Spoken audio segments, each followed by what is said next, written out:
अस्सलाम वालेकुम, क्या चाल है दोस्तों। उम्मीद है सब खैरियत से होंगे। तो गाइस, मैं इस वक्त रोमानिया में बुखारेस्ट में आर्क ऑफ ट्रियम्फ के सामने खड़ा हूँ। ये जो पीछे आपको एक बिल्डिंग सी नज़र आ रही है शांज़ेलिज़े जैसी, जैसे फ्रांस पेरिस में शांज़ेलिज़े रोड है, वहाँ पे भी इस तरह की ये बिल्डिंग बनी हुई है।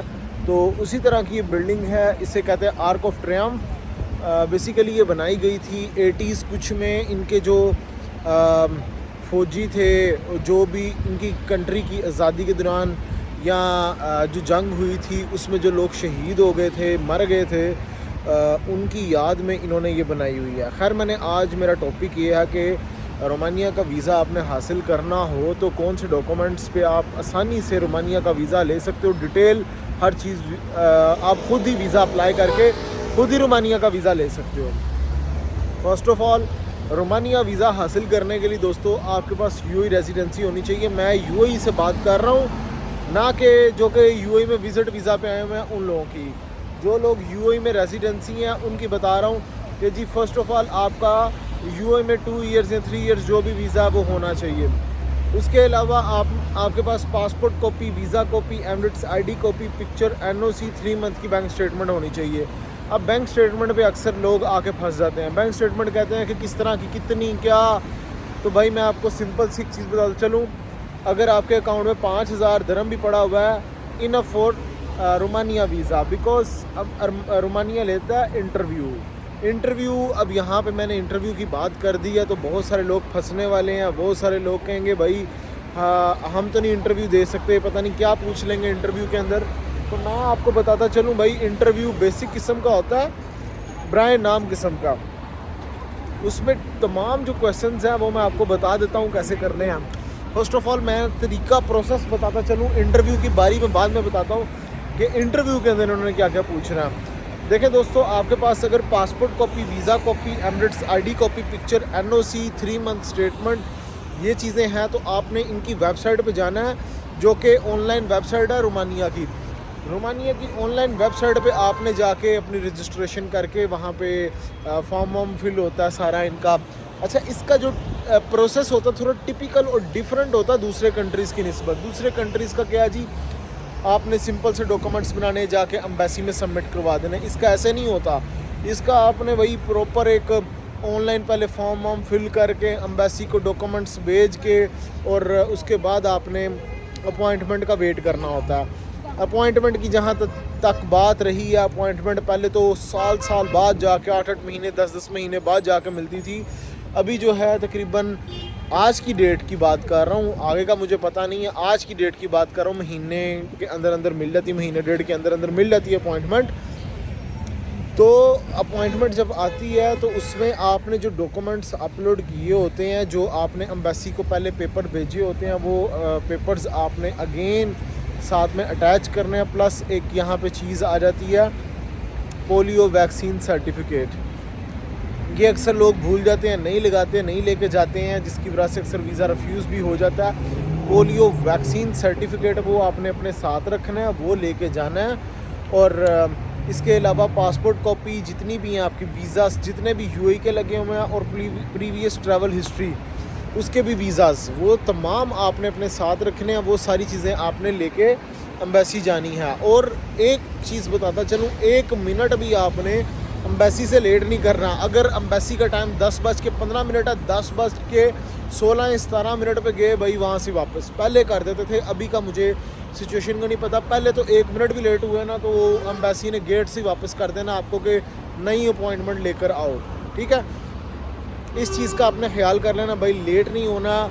इसका पुराना एड्रेस एम्बेसी का वो भी जुमेरा में ही है, लेकिन अक्सर लोग पुराने एड्रेस पे पहुंच जाते हैं। तो नया जो एड्रेस है एम्बेसी का वो पहले एक बार आप जाकर विज़िट कर लो। ये जो पीछे आपको आर्क ऑफ द ट्रियम्फ, इसके ऊपर जो फ्लैग लगा हुआ, इस तरह का फ्लैग एम्बेसी के बाहर लगा होगा, वो आपने जाके चेक कर लेना। वो आपने पहले एम्बेसी देख लेनी है। चाइना एम्बेसी जहाँ पे उसकी बैक साइड पे करके रोमानिया एम्बेसी है। अच्छा, अब एक चीज़ यहाँ पे बताता चलूँ, डॉक्यूमेंट्स आपने रख लिए। अब यहाँ पे आप गए एम्बेसी में जाके भाई उन्होंने आपसे पहला क्वेश्चन करना कि आप रोमानिया क्यों जाना चाहते हो। आपने बताना मैं टूरिज़म के लिए जाना चाहता हूँ। टूरिज़म के लिए जाना चाहते हो, कौन सी प्लेसेस विज़िट करना चाहते हो आप, ये पूछेंगे। आपने बता देना 2-4 प्लेसेस, जैसे आर्क ऑफ द ट्रियम्फ बता दी, या फिर आपने पार्लियामेंट हाउस बता दिया, रेवोल्यूशन स्क्वायर बता दिया, पार्क्स बता दिए। ये पीछे बड़े खूबसूरत किस्म का पार्क है। ये एक दो प्लेसेस के आपने नाम ले लेने हैं और फिर वो आपसे पूछेंगे कि पहले कभी गए हो आप रोमानिया के, फ़र्स्ट टाइम जा रहे हो। आपने बताना मैं फ़र्स्ट टाइम यहाँ पे जा रहा हूँ, या सेकंड टाइम जब भी आप आ रहे हो वो आपने बता देना। ये फ़्रेश पासपोर्ट पे भी वीज़ा दे देते हैं। कभी इन्होंने ऐसा नहीं किया कि आपकी ट्रैवल हिस्ट्री देखी हो या फिर फ़्रेश पासपोर्ट या भरा हुआ पासपोर्ट देखा हो और उसके बाद ये नहीं कभी देखा कि आपका वीज़ा प्रोफेशन क्या होता है। ये भी मैटर नहीं करता। मैं इस चीज़ का गवाह हूँ। देखें दोस्तों, मैंने ऑर्डिनरी लेबर, आज मैं खुल के बात करूँगा कि भाई ऑर्डिनरी लेबर जो है वो भी रोमानिया वीज़ा के लिए एलिजिबल है। मैंने Romania visa ordinary labour profession और शॉप असिस्टेंट वालों के भी लगवाए हैं, उनके भी प्रोसेस हुए हैं।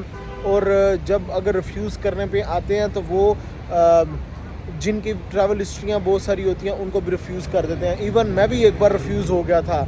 मैं रोमानिया से होके आया भी हुआ था, उसके बाद मैंने वीज़ा अप्लाई किया था तो इन्होंने मेरा वीज़ा रिफ्यूज़ कर दिया था, स्टैम्प भी लगा दी थी। मैंने दोबारा वीज़ा अप्लाई किया था, मिल गया था। क्यों? मेरी मिस्टेक थी। सेकंड टाइम जब मैं कर रहा था तो मैंने बताया ही कुछ नहीं था। अब मैं बड़ा चौड़े में होके बैठ गया था वहाँ के, भाई मैं तो होके आया हुआ हूँ और मुझे किस चीज़ की टेंशन ही कोई नहीं है। इवन के डॉक्यूमेंट्स भी पूरे नहीं, बस ऐसे ही मैं चला गया था। मैंने कहा होके आया हुआ मैं। तो मिस्टेक्स अपनी होती हैं जहाँ पे वीज़ा रिफ्यूज़ हो जाते हैं सम टाइम, तो इस चीज़ से फ़र्क नहीं पड़ता। खैर, जिन भाइयों की पहले से रिफ्यूज़ल लग चुकी है रोमानिया की, वो भी वीज़े अप्लाई करें, उनको भी वीज़ा मिल जाएगा। कोई इतनी बड़ी बात नहीं है, वो भी वीज़ा ले सकते हैं रोमानिया का। अच्छा, अब यहाँ पे एक और चीज़ पूछेंगे, कितने दिन आपने वहाँ पे रुकना है। एम्बेसी वाले आपसे क्वेश्चन करेंगे, आपने बताना है 5-6 दिन या 7 दिन। तो होटल बुकिंग का पूछ लेंगे, कौन से होटल में आपने जाके ठहरना है और आप अकेले जा रहे हो, कोई जा रहा है साथ में। ये क्वेश्चन बेसिक किस्म के होते हैं। फिर उसके बाद ये आपका पासपोर्ट रख लेते हैं।